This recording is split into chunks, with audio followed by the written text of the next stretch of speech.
Hola, yo soy Patricio Talavera. Yo soy Paulina Macías. Bienvenidos y bienvenidas a Inercia Podcast. Pues bienvenidos y bienvenidas otra vez a Inercia Podcast. Igual recordando un poco cuál es el objetivo de este podcast, es promover qué es este cambio que estamos esperando ver tanto en nuestros hábitos de consumo, dentro de las estrategias de las empresas y de cómo esto se alinea al futuro que queremos ver y cómo nosotros podemos aportar nuestro granito de arena. Y con esta intención, hoy traigo como invitado aquí a Rodolfo Sagaón. Eh, Ahorita nos vamos a meter un poco a quién es, pero específicamente hoy, Rodolfo, después de haber pasado por los diferentes sectores de la economía, nos trae a la plática algo que consideramos muy esencial para este podcast.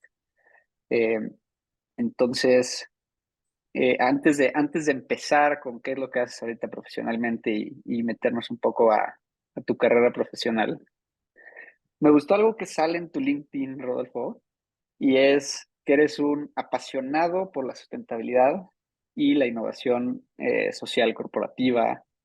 Y quiero que me cuentes un poco más, o que nos cuentes un poco más, cómo estas áreas se cruzan en tu trabajo y tus hábitos personales. Ok, bueno, antes que nada, gracias, Pato, por invitarme a tu podcast. La verdad es que me encanta, he escuchado ya algunos capítulos y la verdad es que está padrísimo y me siento pues muy contento de ahora formar parte de él. A ver, yo creo que para platicarte cómo se cruza la sustentabilidad corporativa con la innovación, te tendría que platicar un poquito mi historia. Yo he estado promoviendo la sustentabilidad corporativa desde hace más de 15 años, principalmente en organismos internacionales. Y en uno de mis trabajos, justamente cuando estaba en el Pacto Mundial de Naciones Unidas, fui a este evento, quizás no te acuerdes, tú estás muy joven, pero un evento en el IPADE que organizó Ashoka cuando estaba Armando Laborde, todavía como director. Que lo que se conocemos bien. llamó, que se llamó el ELAC, si encuentro líderes agentes de cambio. Te voy a decir, fue en el 2013, 2014. Y o sea, a mí me invitó a Ashoka como parte del Pacto Mundial a dar un taller. Y llegando al evento, o sea, entendiendo de qué se trataba el evento, conocí este gran concepto del emprendimiento social y me voló la cabeza.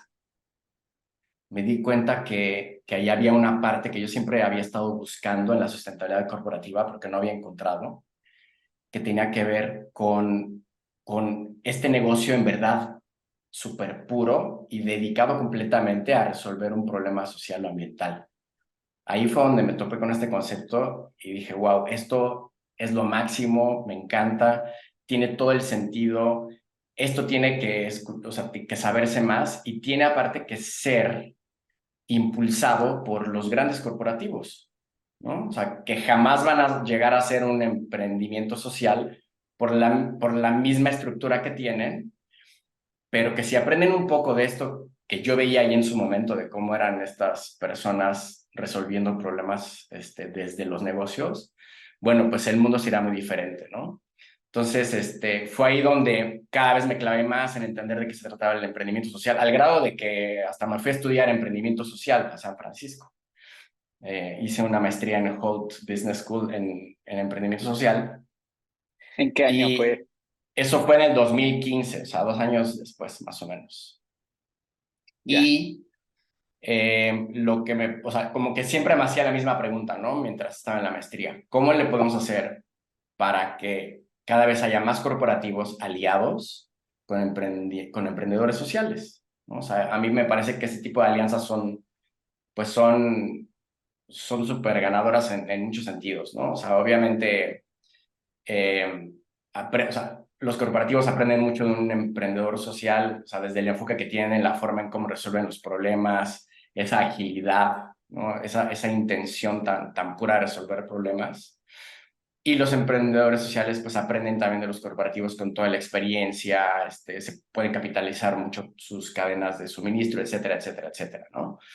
Entonces, desde ahí me hacía esa pregunta, ¿cómo se le puede hacer? ¿Cómo se la puede hacer? Cada vez investigaba más, por ahí me topé con conceptos como el Corporate Impact Venturing, innovación social corporativa más adelante, y fue cuando dije, pues esto es lo mío, ¿no? O sea, yo después de estar tanto tiempo dedicado a la responsabilidad corporativa, me parece que esto es algo en lo que me gustaría participar, ¿no? Y poderlo fomentar. Y así fue como empezó. O sea, todavía regresé a México y estuve trabajando 2 años en el Aspen Institute, en Ande, que también ubicas perfecto esa red.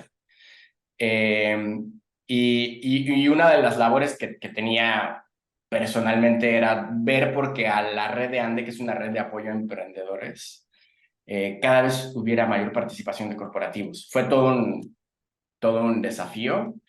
Pero bueno, aprendí muchísimo también ahí, ¿no? O sea, de cómo se podían llegar a dar ese tipo de relaciones.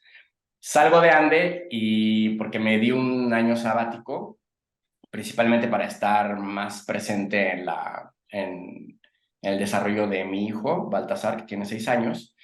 Y después de ese año sabático dije, pues ahora sí le voy a entrar durísimo al tema de... En aquel momento le llamaba Corporate Impact Venturing, y ahorita ya lo cambié, ya más bien le llamo innovación social corporativa. Y fue tal cual así, ¿no? O sea, en creer que puede haber ahí como o sea, puede haber una relación muy fructífera en lo que respecta al negocio, pero de mucho impacto también entre corporativos y emprendedores sociales. Y muy importante, puede llegar a ser una relación que a los corporativos les sirva mucho para transformarse, o sea, para en verdad convertirse en agentes de cambio. Ahorita mencionamos muchos conceptos que pueden ser a veces tecnicismos de este ecosistema de emprendimiento social, de inversión de impacto y algo de lo que hemos platicado, como el del concepto de emprendimiento social, el Corporate Impact Venturing o esta innovación social corporativa. Y sé que vamos a ir resolviendo esos últimos dos a lo largo de nuestra conversación, pero me quiero clavar ahorita nada más. ¿Tú qué entiendes por emprendimiento social? Nada más para dejar claro y no sea algo obvio, ¿no?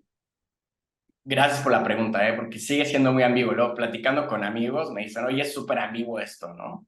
Mira, pensemos primero en que todo aquello que hace un corporativo en cuestión de impacto, le vamos a llamar sustentabilidad corporativa.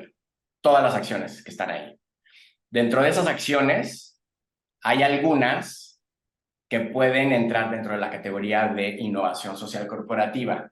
Desde mi punto de vista, la innovación social corporativa es el enfoque de sustentabilidad que puede llegar a tener una empresa, el que puede llegar a ser más rentable, o sea, el que está más conectado con el negocio.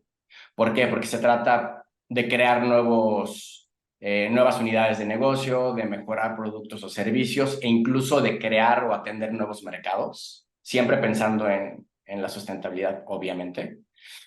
Pero me parece que también o sea, de muchas de las cosas que pueden hacer un corporativo, la innovación social corporativa es la que le ayuda o le ayudaría a transformarse. O sea, tú imagínate un corporativo que cada vez mejore sus productos o servicios o los vaya cambiando o vaya creando nuevos productos o servicios más enfocados en resolver problemas sociales o ambientales. Imagínate un corporativo que cada vez esté atendiendo mercados que tradicionalmente no habían estado atendidos. En algún momento, si eso, y bueno, y obviamente, si todo eso se convierte en un buen negocio, en algún momento puede haber un cambio y se transforma. O sea, me parece que sigue siendo esto una utopía, pero eso es un Mm. poquito a lo que le tiro, ¿no? O sea, pensando en que la innovación social corporativa es una muy buena solución para desarrollar sustentablemente al planeta. Y esto me invita a hacerte una pregunta igual personal. Nos contabas un poco tu historia y algo en lo que yo me he enfrentado como en este ecosistema es que nos etiquetan también como estos hippies con corbata o estos utópicos, optimistas y demás. Quiero saber, ¿por qué dentro de todo lo que pudiste haber hecho en tu vida, por qué desde que empezaste en Xcaret, que no nos has platicado, pero ahorita nos platicarás también cómo entraste ahí en el área de responsabilidad social corporativa, estos organismos internacionales, la red de Ande, pues ya tenías un desarrollo profesional en temas de sustentabilidad y de responsabilidad social bastante marcado, pero a nivel personal, ¿qué fue lo que te guió ahí? Ay, a ver, bueno, primero yo te diría, más que hippies con corbata, son hippies con algún producto Patagonia, ¿no? Principalmente los chalecos. A ver, yo, o sea, y me gusta mucho porque, de hecho, uno de mis mentores, Gustavo Pérez, habla mucho de este tema y le llama el punto de inflexión, ¿no? O sea, como siempre hay un momento en el que una persona en su vida tiene un punto de inflexión que hace, pues que hace que tome una decisión importante hacia dónde redirigir su vida, ¿no? Y sus esfuerzos.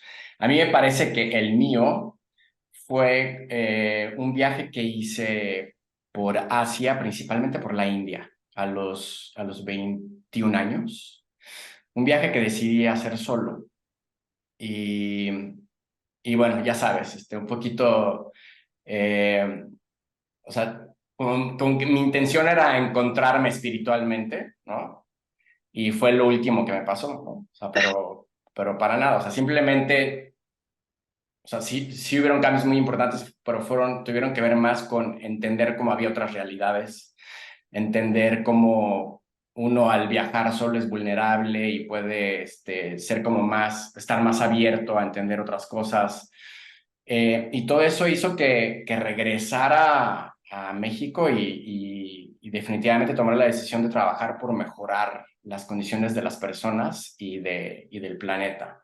Tuve la gran suerte, te voy a decir, Pato, porque yo estudiaba relaciones internacionales en la Ibero. Bueno, estudié, pero digamos que hice una pausa en mi carrera para irme, para hacer este viaje. Eh, y no, hombre, o sea, ya quería cambiar hasta de carrera y todo, ¿no? Entonces tuve la gran fortuna de que había una especialidad dentro de mi carrera que era justamente de desarrollo sustentable, que fue de las primeras que hubo en su momento en las universidades privadas.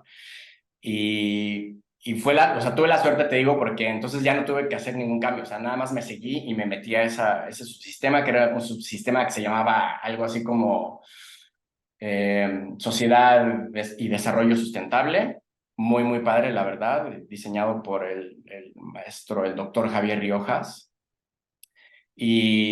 desde ahí, o sea, desde ahí ya sabía qué quería hacer. Luego saliendo de la universidad me fui a trabajar a la Profepa, Procuraduría Federal de Protección al Ambiente.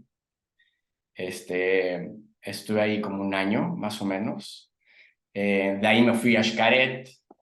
Y en Xcaret, yo entré como auditor ambiental, fíjate. O sea, estoy hablando, a ver, ¿de qué año? Estoy hablando del 2006, por ahí. Y justo estaban implementando el sistema de gestión ambiental con base en ISO 14000. Imagínate lo que es eso.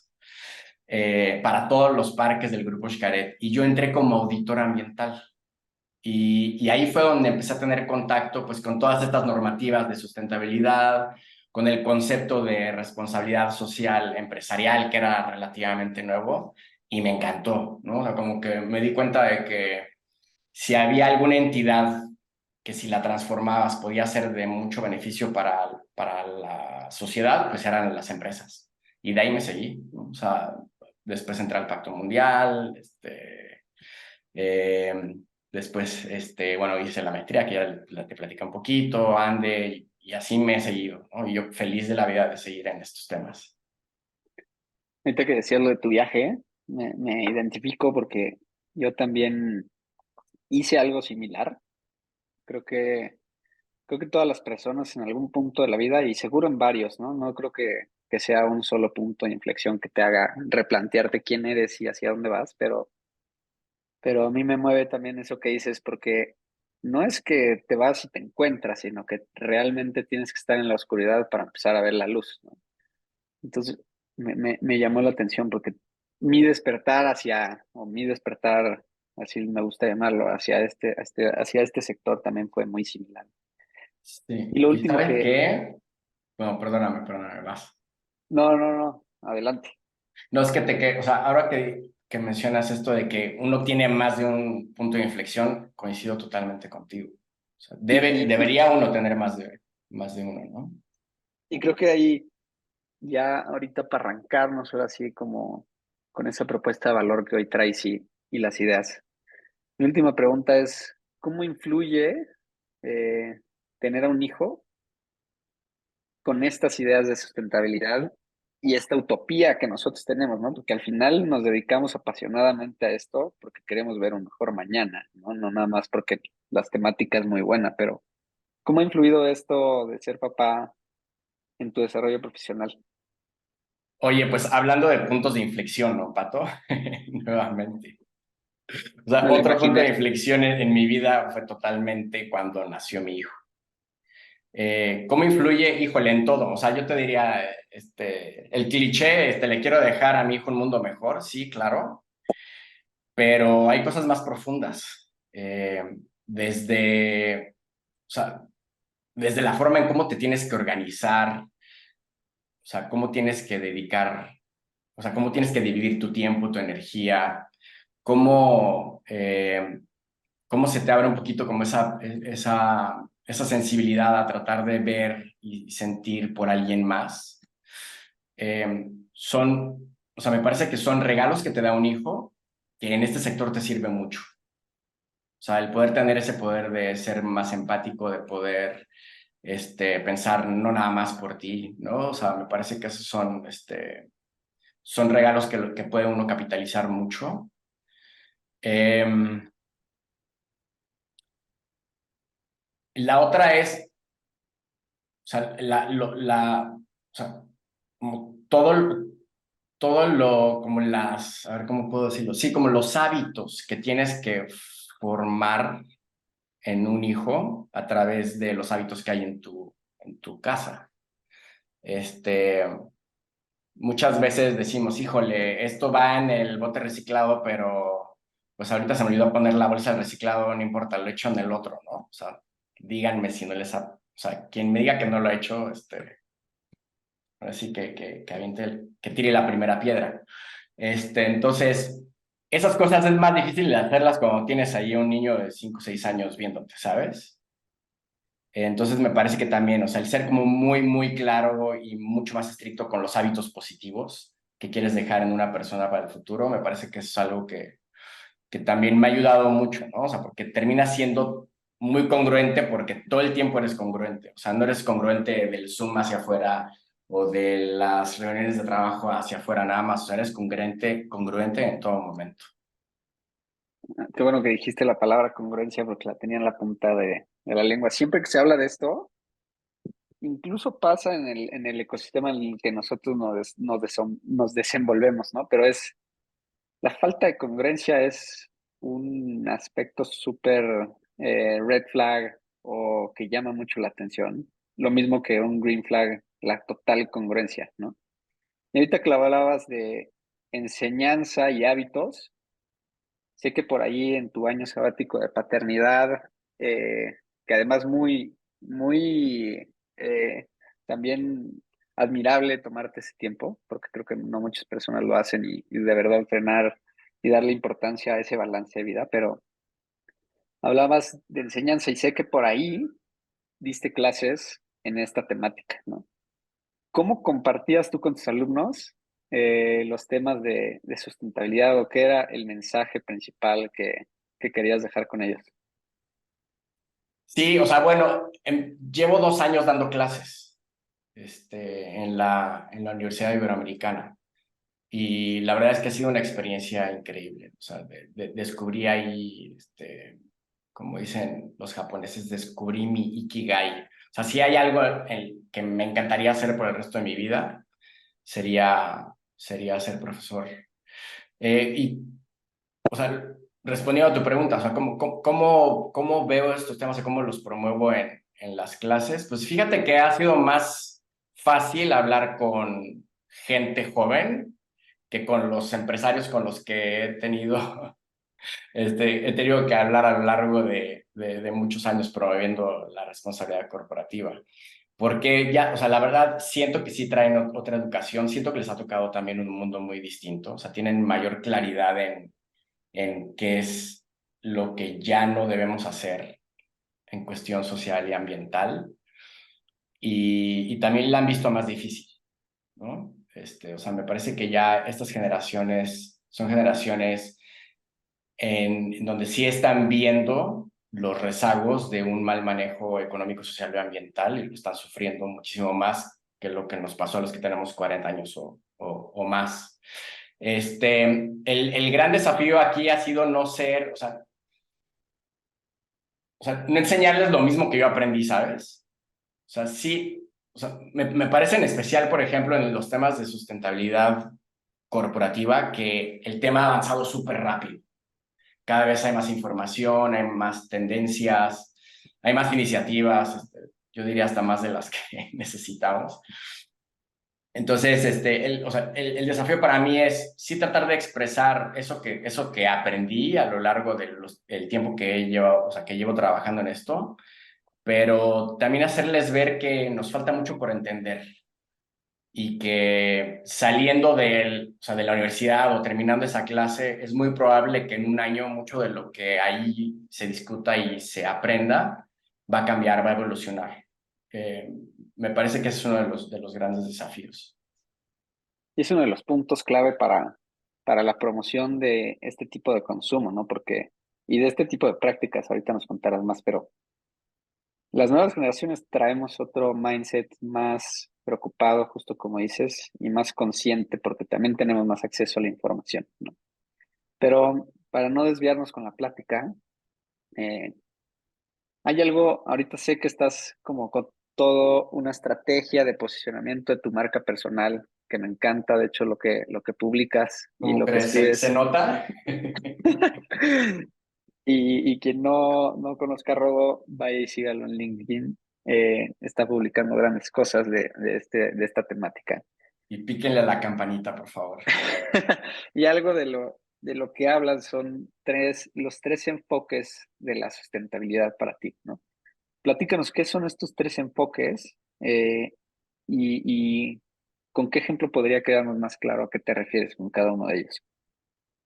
Sí, mira, este es un framework que yo inventé, te voy a decir de dónde viene. A lo largo de los 15 años que he estado trabajando en estos temas, principalmente observando y aprendiendo mucho de la gente que trabaja en corporativos, lo que me he dado cuenta es que cuando piensan en todas las acciones que hacen en sustentabilidad, las piensan, o sea, mentalmente las piensan o las encasillan o las agrupan por temas. Por ejemplo, los 17 ODS o los 4 ejes de CEMEFI o los 10 principios del Pacto Mundial. Son temas, o sea, temas de sustentabilidad. Y me parece que lo que le ha hecho falta, nos ha hecho falta a la gente que estamos en este sector, es pensar en nuestras acciones de sustentabilidad agrupadas por qué tanta proximidad tienen con el negocio y cuál es su intención fundamental para con el negocio. ¿Por qué creo que eso es importante, Pato? Porque si tú lo ves bajo esta lente más de negocio, puedes identificar cuáles de las acciones que estás haciendo o de tus proyectos tienen mayor riesgo de no avanzar. O sea, entre más vinculado está con el negocio un proyecto de sustentabilidad o más integrado, es más sólido y tiene más chance de poder continuar a lo largo del tiempo. y el tiempo es lo único que le va a ayudar a ese tipo de proyectos a en verdad poder transformar una empresa. Entonces, por eso hice este framework en el que planteo a través de estos 3 enfoques, o sea, cómo podríamos agrupar la sustentabilidad corporativa. O sea, recordemos, sustentabilidad corporativa me refiero a todo, ¿no? Lo que puede hacer una empresa. Entonces, ¿cuáles son estos 3 enfoques? Primero es la filantropía corporativa. Entonces, nuevamente, ¿no? O sea, pensemos en proximidad con el negocio. Proximidad con el negocio, pues casi nula, ¿no? La filantropía prácticamente no está conectada con el negocio y la intención de hacer filantropía corporativa, pues ¿cuál es? Sí, hay una intención que tiene que ver con crear impacto positivo, desde luego, pero también hay una intención de mejorar tu reputación, mejorar tu marca, etcétera, etcétera. ¿Ok? Siguiente enfoque, yo le llamo responsabilidad social corporativa o responsabilidad corporativa, pero también podríamos llamarle ESG, ¿no? Ahorita que está como el tema muy en boga. Podríamos llamarle ESG. La proximidad con el negocio de las actividades que tú desarrolles alrededor del ESG, pues sí, o sea, sí están más ligadas al negocio. No están completamente integradas, pero sí están bastante, o sea, sí están muy vinculadas con el negocio. Y la intención de este tipo de proyectos y de actividades, principalmente, o sea, yo así como lo veo, principalmente es reducir riesgos, 1. 2, cumplir Normativas. con normativas, exactamente. Cumplir con normativas, y por normativas me refiero a normativas voluntarias y leyes, ¿no? Pero principalmente normativas voluntarias de sustentabilidad, como pueden ser pues cualquier criterio o cualquier grupo de criterios para reportar o los mismos 10 principios del Pacto Mundial, GRI, todo eso, ¿no? Pero bueno, no sales de ahí, o sea, si terminas por hacerlo muy bien, el ESG, o sea, por más bien que te vaya, lo que va a pasar es que vas a reducir todos tus riesgos, reducir todos tus impactos negativos y te vas a volver, o sea, vas a convertir a tu empresa en una empresa neutral. Se acabó. Así es como yo lo veo. Y hay un tercer enfoque, que es el que más me gusta, es el que me verán promoviendo más en LinkedIn, como dices, Pato, que es la innovación social corporativa. Proximidad con el negocio totalmente integrada. ¿Y cuál es su intención? Su intención es crear nuevos productos o servicios que sean sustentables o que ayuden a resolver algún problema social o ambiental. Si no es crear, por lo menos es mejorarlos, pero mejorarlos radicalmente. Y la más importante de todas, y la más difícil de lograr, es crear nuevos mercados. Atender mercados que tradicionalmente no han sido atendidos, pero no atenderlos con tu producto tradicional, sino con un producto que le pueda resolver un problema.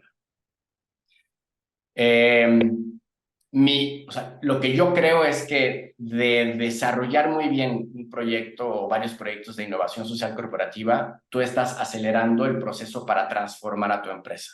Por lo que te decía hace rato, imagínate, tú tienes un proyecto sumamente rentable que aparte está resolviendo un problema social o ambiental. Cada vez va a ser más grande, o sea, no hay forma de que te deshagas de él. O sea, es una actividad que se convierte en un activo de la empresa, no es un pasivo como la filantropía, por ejemplo. Por ahí hay algunos ejemplos. Bueno, y otra cosa importante es que muchos de los grandes corporativos obviamente tienen actividades en cada uno de estos 3 enfoques. Cada vez vemos más proyectos de innovación social corporativa, pero la verdad es que todavía no hay tantos. Vemos mucha filantropía corporativa, obviamente, porque así es como empezó todo esto. Y pues ahorita el ESG, ¿no? Es el que está como en un gran boom, ¿no? En boca de todos.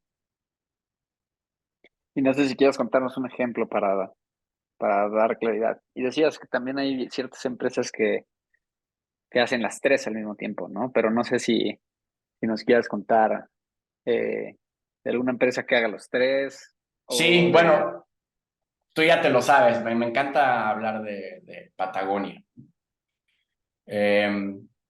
Por ejemplo, Patagonia, en filantropía corporativa, tienen una plataforma en donde están visibilizando ONGs que apoyan temas de conservación que son afines con la empresa. Nada más. O sea, si mañana desaparece esa plataforma, no le pasa nada al negocio, ¿no? Filantropía corporativa. En ESG o responsabilidad corporativa, cómo están integrando proveedores certificados en Fair Trade o en prácticas ambientales amigables, cómo están integrando en su cadena de suministro este tipo de proveedores, reduciendo riesgos. O sea, ¿qué están haciendo? Estoy reduciendo riesgos, desde tener problemas con mi suministro hasta multas, hasta preferencias del consumidor, ¿no? Mucha gente, de hecho, le llama oportunidades, ¿no? Al tema ESG, o sea, que puedes atender oportunidades detrás del ESG. Yo la verdad es que lo veo todo como riesgo, o sea, tú puedes ver como oportunidad de repente el sacar un producto que es más amigable con el medio ambiente y por eso te lo compran, sí, pero también lo puedes ver o sea, como que te quitaste de encima el riesgo de que después no te prefiera tu mercado, ¿no? Nada más. Entonces, eso es ESG, o sea, eso es un ejemplo de ESG, Patagonia, ¿no? Y en innovación social corporativa, no sé, bueno, tú ya lo conoces, ¿no? Pero hay un programa de Patagonia de re-commerce, o sea, de venta de ropa usada, o sea, de la misma marca, que se llama Worn Wear. Si tú te metes a la página de Patagonia, tú ves algo que te gusta, ya vi el chalequito que me gustó, lo voy a comprar, y es probable que también te aparezca el botón en donde te dan la opción de comprarlo usado. Ese sistema, o sea, lo que hay detrás de ese sistema es un programa que se llama Wornwear, en el que Patagonia le pide a sus clientes o a quien tenga productos suyos que les regrese la ropa que ya no quiere usar o que por alguna razón ya no está usando. Y ellos la reparan y la venden nuevamente. ¿Qué está pasando con este tipo o sea, con este proyecto en específico? Que están cambiando completamente la cadena de valor. O sea, toda la parte del upstream, así todo, proveedores, producción, todo eso cambió totalmente. Están entrando en un mercado de circularidad a través de un e-commerce, ofreciendo un producto obviamente de menor precio. Entonces están atendiendo también a nuevos mercados. Y en cuestión de sustentabilidad, bueno, pues lo que ellos dicen es que por cada 9 meses que tú extiendas el uso de la ropa, está reduciendo alrededor del 30% de la huella de carbono de esa prenda. Entonces, fíjate, o sea, este tipo de proyectos es un proyecto que al día de hoy es la unidad de negocios de Patagonia que más está creciendo. Entonces, en rentabilidad es muy rentable. Pero imagínate si crece, o sea, puede llegar a crecer lo suficiente como para poder cambiar a la empresa incluso, ¿no? O sea, que eso es un poquito la utopía de la que te hablo. O sea, ¿por qué no pensar en eso? En que este tipo de proyectos pueden llegar en verdad a transformar a una empresa. ¿Hay algún caso en particular en el que una empresa se haya transformado que se te ocurra? Ay, hasta ahora no lo hay, ¿no? O sea, si tú ves lo que hace Patagonia, así distribución de estos tres enfoques, pues obviamente está haciendo muchísimo más en ESG, cada vez menos en filantropía y cada vez un poquito más en innovación social corporativa. Pero digo, estamos hablando de una de las empresas líderes Claro. en estos temas. La mayoría no está haciendo nada en cuestión de innovación social corporativa. Y para quien no haya leído ahí el libro de Yvon Chouinard, que es pues quien creó Patagonia, está buenísimo. Let My People Go Surfing, que platica un poco la historia detrás de Patagonia y esos principios fundamentales y las razones por las que él no se fijó en un emprendimiento tradicional de hyper growth o crecimiento exponencial, porque los recursos en el planeta Tierra son limitados, pero me encanta. Pero, entonces, como un recap de la sustentabilidad social corporativa o la innovación social corporativa. Tenemos estos tres enfoques, ¿no? La filantropía, el ESG y en el tercer nivel o el nivel más alto, la innovación social corporativa. Y a mí me pasó, porque me dediqué o me sigo dedicando al tercer sector como consultor, y mucho de lo que me he cuestionado y sobre todo pues, en la pandemia que se pusieron en jaque diferentes sectores de la economía, industrias, mercados, productos, etcétera, me venía mucho a la mente la sostenibilidad financiera del sector filantrópico, ¿no? Y uno de nuestros primeros capítulos hablamos con Roberto Adame, quien de hecho fue de los principales impulsores de la responsabilidad social corporativa aquí en México, pero la conversación era complicada porque él no ha visto la tendencia o no promovía igual la tendencia de la innovación social corporativa que hoy para mí es más clara, ¿no? Y tiene que ver con un concepto que lo dijiste muy bien y que es esa alineación con el modelo de negocio o el core business y que también tiene que ver con el retorno, la inversión, que lo platiqué en su momento en ese capítulo, ¿no? Entonces, en este entendido, y lo dices muy bien con el ejemplo de Patagonia, pero ¿tú crees que la filantropía y la innovación social corporativa pueden existir al mismo tiempo y bajo las mismas circunstancias, o que una va a reemplazar a la otra? ¿Qué opinas tú ahí en esos dos niveles de sustentabilidad? Yo creo, y volviendo al ejemplo de hace rato, ¿no? De Patagonia, o sea, yo creo que sí pueden convivir. Eh, yo creo que la filantropía corporativa debe seguir existiendo por muchos años, pero, o sea, si quisiéramos pensar en alguno de estos tres enfoques que le ha pegado más a la filantropía corporativa, yo pensaría más en el ESG. Te voy a decir por qué. Mira, a la filantropía corporativa me parece que le pasaron dos cosas en la historia que la afectaron mucho. La primera fue hace más o menos 25 años, cuando nació Global Reporting Initiative, como la organización que empezó a promover el que cada vez hubiera mayor transparencia sobre la sustentabilidad en las empresas. Global Reporting Initiative metió al sector de la sustentabilidad corporativa un tema que me parece así que revolucionó todo, que es la materialidad.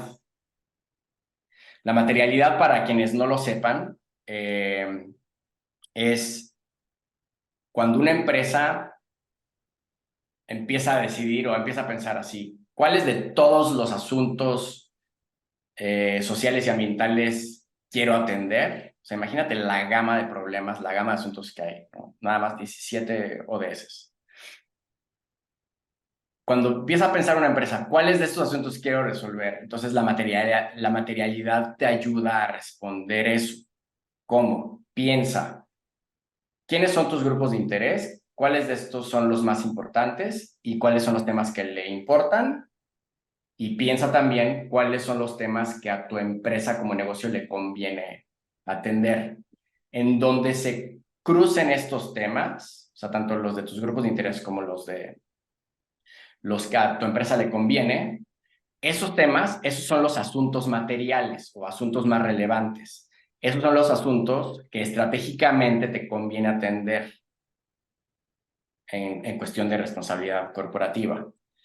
A eso se le llama la materialidad. Si tú ahorita hablas con cualquier corporativo grande que es serio en el tema de sustentabilidad, pues te va a saber perfectamente entender el tema de la materialidad, te lo va a explicar, hasta te va a decir en dónde, cómo lo hicieron ellos, etcétera, etcétera. Bueno, pues, ¿qué le pasa a la filantropía corporativa con este tema de la materialidad? Que la materialidad, por su propia naturaleza, te obliga a meter los temas de sustentabilidad al negocio, porque tienes que ser estratégico. O sea, ya no vas a apoyar al SIDA en África porque tú estás en México, Claro. ¿no? O sea, no tiene nada que ver. Entonces, eso en automático le afectó muchísimo a la filantropía corporativa. O sea, el que de repente la responsabilidad, o sea, bueno, si las acciones de sustentabilidad se convirtieran en algo estratégico para el negocio. ¡Pum! Claro. Ahí le pegó, ¿no? Ese es el primer golpe que recibió históricamente.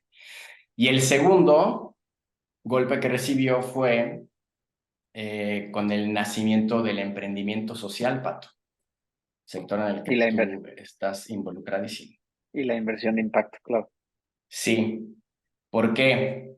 Porque de repente empezamos a ver que nacían organizaciones que hacían lo mismo que las fundaciones y las ONGs, pero que aparte eran buen negocio.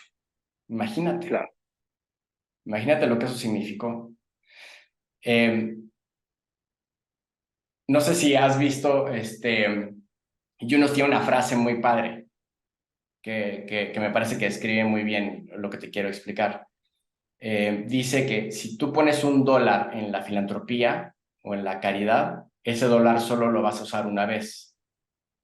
En cambio, si tú pones ese mismo dólar en una empresa social, ese dólar se va a reutilizar solo muchas veces. Claro. Entonces, imagínate lo que es, o sea, pensemos en dos, o sea, desde dos frentes, ¿no? O sea, tú piensas ahorita volviendo a las universidades, ¿no? Yo doy clase de emprendimiento y cuando hablo de emprendimiento social, todos se emocionan. Pero tú piensa esto, un chavo que está ahorita en los 20 estudiando en la universidad, si tú le preguntas, oye, ¿como quién quieres ser? O sea, más bien, ¿quién quieres llegar a ser saliendo de la universidad? ¿El director del Teletón o el CEO de Someone Somewhere? ¿Qué crees que te va a responder? El CEO de Someone Somewhere. Obviamente, es mucho más sexy, ¿no? Hay una tendencia como más clara en los jóvenes a ver por este tipo de soluciones, a convertirse en emprendedores sociales y a resolver los problemas desde un negocio. Es muy sexy y la verdad es que también o sea, en cuestión de impacto, pues puede llegar a ser también muy favorable, ¿no? O sea, por este tema de que entre mejor le va el negocio, pues cada vez va a haber mayor impacto. Esa es una. Ahora piensa desde el lado de las empresas, Pato. ¿En dónde voy a poner ese dólar, no? O sea, lo que decía Yunus. ¿En dónde mi dólar va a valer más? ¿En una organización que lo va a usar una vez o en un emprendimiento social que va a ir creciendo y no nada más va a resolver cada vez más el problema, o sea, que a mí me interesa resolver, sino que va a fomentar también un mayor crecimiento en la economía? Pues va a generar mejores trabajos, va a crear o robustecer un ecosistema en el que entre mayor visibilidad haya de lo que está pasando, pues más personas se pueden inspirar, etcétera, etcétera. O sea, como que hay muchas cosas que se pueden detonar muy positivas al invertir en un emprendimiento social. Entonces, lo que estamos viendo es que muchas veces, y cada vez más, hay empresas que en lugar de apoyar a la fundación tradicional, pues están apoyando a emprendedores sociales. Y no nada más eso, sino que, por ejemplo, o sea, sí puedes usar fondos para la filantropía, pero muchas veces los están pensando para detonar el desarrollo de emprendimientos sociales, aunque sea de forma indirecta, o incluso para detonar sus propios proyectos. O sea, por ejemplo, estoy pensando ahorita, Danone tiene un programa increíble de innovación social corporativa en el que está integrando a pequeños granjeros, productores de leche, en su cadena de suministro, aquí en México. Se llama el Proyecto Margarita. Luego chéquenlo, está súper interesante. Al día de hoy creo que ya llegaron al 30%. O sea, el 30% de la leche o sea, que se usa para los productos Danone en México viene de estos pequeños productores. Y Y al el otro día, día, ¿eh? no, ya, no iba a decir que complementando eso, pero no sé si vas a acabar de contar la historia de Danone, pero al día de hoy de nuestra grabación salió la noticia también de IKEA Social Entrepreneurship aquí en México, integrando a tres emprendedores sociales a su cadena de producción, ¿no? Tenemos producto de pesca sustentable, que es Smart Fish. Tenemos un producto también en temas de textil, que es Básicos de México. Y otro producto que es miel, productos de miel o apicultura sustentable, ¿no? Que es abeja reina. Pero me hace completamente sentido. Ya no sé si interrumpí. Claro. O sea, fíjate, es negocios apoyando a negocios, ¿no? Claro, es un Y win-win. cada vez mayor impacto. Pero aparte, o sea, este tema de Danone todavía se pone aún más interesante, o sea, volviendo al tema de la filantropía, porque ellos tienen un fondo que le llaman el Danone Ecosystem Fund, que es un fondo, o sea, de filantropía, o sea, fondo perdido tal cual, pero solo lo usan para apoyar a organizaciones que faciliten el trabajo de estos productores, ¿sabes? Entonces, ahí volviendo a lo que dice Yunus, o sea, sí estás poniendo a trabajar el dólar que estás dando en filantropía. Entonces, me parece que no va a desaparecer la filantropía corporativa, pero sí se va a volver cada vez más estratégica. Claro. Y mi última pregunta para ir cerrando, antes de empezar con unas un poco más de consejos, pero es, eh, vemos que o sea, 20 años para atrás, estos negocios sustentables, emprendimiento social, eran conceptos que ni se conocían, ¿no? Y esto lo he platicado con muchas personas también ya involucradas en el ecosistema.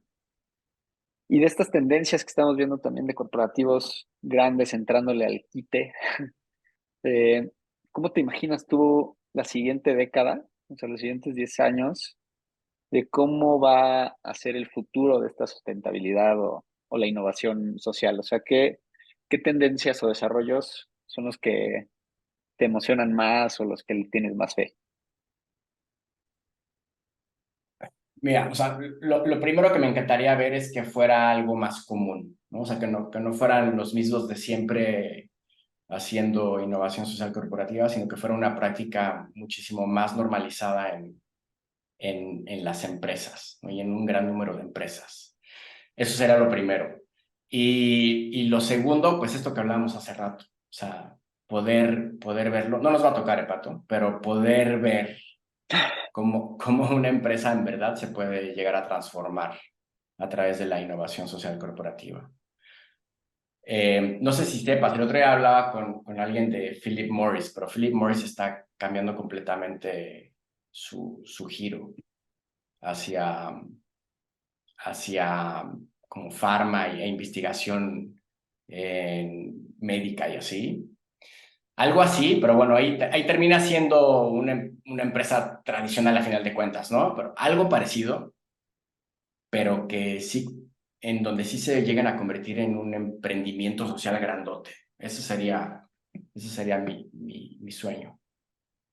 Ojalá que sí nos toque. Yo cada vez, o sea, hay veces que digo, vamos muy lentos, creo que es cuestión de perspectivas. En otros aspectos habrá quien diga, vamos mucho mejor de lo que fue hace unos años. Ahí es ese balance que jugamos nosotros quienes estamos en este ecosistema entre la realidad a la que nos estamos enfrentando y la urgencia y el optimismo, ¿no? Que es complicado encontrarte ahí a nivel profesional, personal, en esa utopía optimista de hacia dónde estamos yendo, ¿no? Y ojalá que sí nos toque, porque es la realidad que nos estamos enfrentando, ¿no? Y no sé, ¿qué consejo darías en tu experiencia eh, de alguna empresa que esté empezando con temas de sustentabilidad? Evidentemente, igual, si quieres contarnos un poco de qué es lo que haces desde lo que hoy llamas Corporate Impact Ventures, creo que serviría para esta respuesta. Sí, bueno, mira, primero platicarte, Corporate Impact Ventures es una firma de asesoría en innovación social corporativa que fundé hace ya casi 3 años. Y le puse Corporate Impact Ventures porque en su momento toda la información y todo lo que veía yo, o sea, que tenía que ver con vínculos entre emprendedores sociales y corporativos, así le llamaban, o sea, principalmente en Europa. Ya ahorita ya no sé si dejarle ese nombre o cambiar, porque me gusta más innovación social corporativa, me parece que se entiende un poco más, o es menos confuso, por así decirlo. Pero bueno, en su momento eso es lo que había, ya lo registré y todo. ¿Y qué es lo que busca Corporate Impact Ventures? Pues hacer que las empresas puedan entender esto que te digo, de los 3 enfoques de sustentabilidad, y puedan diseñar una estrategia en la que haya mayor diversificación entre estos tres enfoques, tirándole obviamente a que cada vez haya mayor, o sea, que cada vez haya más proyectos dirigidos a la innovación social corporativa. Pero bueno, atendiendo todo tipo de organizaciones, ¿no? O sea, respondiendo un poquito a tu pregunta, o sea, ¿qué le recomendaría yo a una empresa que está empezando en esto? Sí que atienda mucho el tema ESG, porque lo primero que tendrían que hacer es reducir sus riesgos. O sea, te ayuda mucho el ESG para eso, o sea, para entender cómo reducir tus impactos hasta donde puedas, ¿no? Hasta al máximo. Y después, cuando estás un poco más maduro, sí empezar a ver por desarrollar proyectos ya de innovación social. ¿Y hay algún error común que podrían evitar? No, pues entrarle a la colección de certificados y de checklist, ¿no? O sea, no sé si has visto, pero también soy como,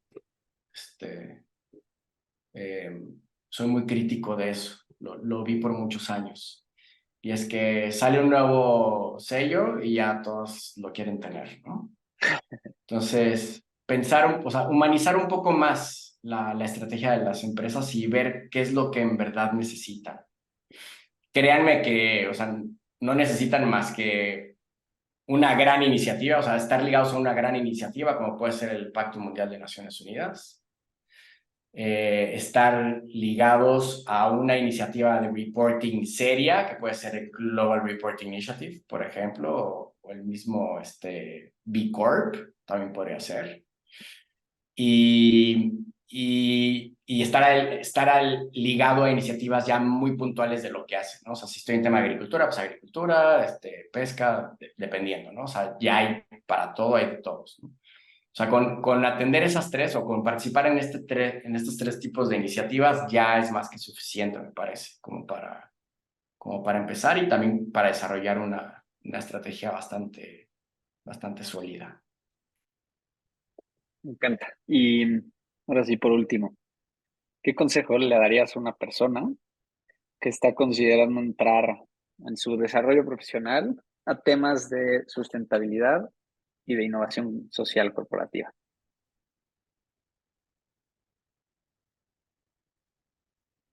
Pues, o sea, que se documente muy bien y o sea, que no olvide la razón fundamental del trabajo que hacemos, ¿no? en este sector. Y es ver por qué las empresas se conviertan en agentes de cambio positivo. Y muchas veces, Pato, lo que está ahí escrito, los casos que vemos y todo eso, no son necesariamente las fórmulas que a ti te quedarían, ¿no? Que te quedarían bien como empresa. Entonces, no perder ese foco, o sea, que tu objetivo es transformar a tu empresa para que tu empresa transforme al planeta de forma positiva y hazle como le debas hacer, ¿no? O sea, busca las maneras, no sigas tanto las indicaciones ni los marcos, sino sigue más lo que tú crees que deba ser lo más importante y lo más responsable para tu empresa. Pues muchísimas gracias, Rodo. Tenía muchas ganas de traer estos temas a la mesa y de entrevistarte a ti por esta diversidad de trabajos y de desarrollos profesionales que has tenido, que te permiten tener como una perspectiva pues más amplia a lo habitual y con esta innovación eh, en introducir otros temas, pero me encantó. Sé que tuvimos una plática que hablamos desde quién es Rodo hasta qué es la filantropía y qué es la innovación social corporativa, pero me encantó. Y dónde la gente puede, yo sé que tienes unos súper artículos de blog, entonces, ¿dónde la gente puede conocer más de ti, de leer tus artículos, tus blogs, conocer más de lo que haces en Corporate Impact Ventures? Al contrario, Pato, la verdad es que se me pasó rapidísimo, la verdad. Me encantó platicar contigo y feliz de seguir esta conversación más adelante. ¿Dónde pueden encontrar lo que escribo? En corporateimpactventures.com. Y está medio largo, está medio complicado. Te digo que estoy viendo si lo cambio, pero pueden entrar a LinkedIn. O sea, mi perfil de LinkedIn, ahí estoy posteando bastante seguido y ahí, o sea, de repente cuando escribo artículos, ahí los pongo. O sea, como que ese es un buen lugar para ver lo que estoy posteando. Perfecto. Pues muchas gracias, Rodo. Muchas gracias por habernos acompañado en el episodio de hoy. Esperamos que todo lo platicado te ayude a ti a hacerte las preguntas correctas y materializar y entender conceptos que hoy son muy ambiguos. Recuerda que el objetivo de Inercia es poderles aportar las herramientas y recursos para que desde su rol puedan comenzar a generar impacto empresarial positivo de forma inmediata en su organización. No olvides visitar el link en la descripción del episodio para acceder a todos los reportes, papers, podcasts y demás información que puede ayudarte en esta tarea. El impacto crea movimiento, solo hay que iniciarlo.